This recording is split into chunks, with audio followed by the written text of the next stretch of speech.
Hello everyone, মোৰ চেনেললৈ সকলোকে স্বাগতম জনাইছো। মই আজি বনাম কচুৰ পিটিকা আৰু এই কচু পিটিকা বনাওঁতে মই কোনো পানী তেলৰ ব্যৱহাৰ কৰা নাই। অতি কম সময়ত আৰু অতি খাবলৈ বহুত টেষ্টি হ'ব। আপোনালোকে বনাই চাব।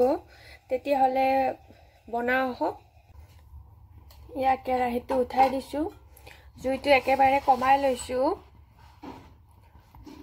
এতিয়া কেৰাহীটোত কোনো মই তেল পানী একো দিয়া নাই।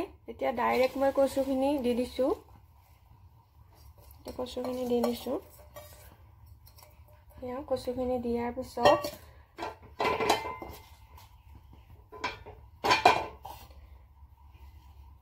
ইয়া মই ইয়াত পুদিনাৰ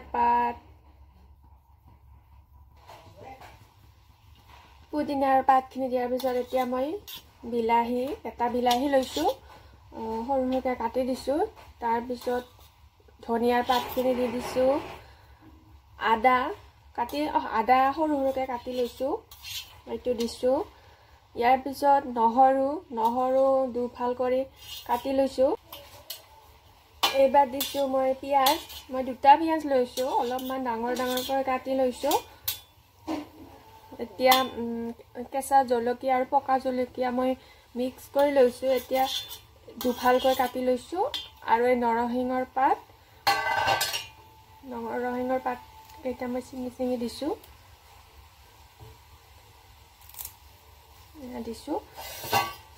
এতিয়া মই ইয়াত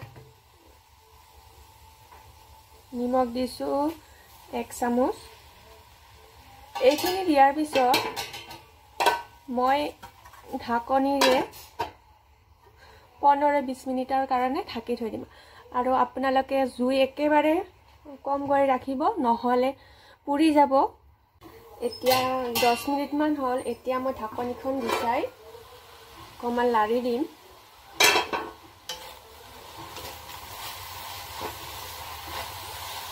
অকমান এনেকৈ লাৰি দিব। লাৰি দিয়াৰ পিছত ঢাকনিখন আৰু দি দিব আৰু 10 মিনিট মানৰ কাৰণে। আৰু 10 মিনিট মান হৈ গ'ল। এতিয়া চাও কচুখিনি চাও ধুনীয়াকৈ পানী ওলাই গৈছে আৰু সিজি গৈছে বহুত ধুনীয়াকৈ।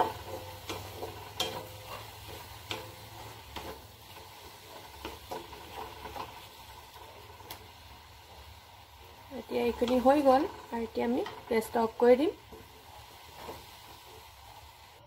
হয়, আপোনালোকে বনাই চাব আৰু যদি ভিডিঅ'টো ভাল লাগে তেতিয়াহ'লে লাইক, শ্বেয়াৰ আৰু ছাবস্ক্ৰাইব কৰিবলৈ নাপাহৰিব।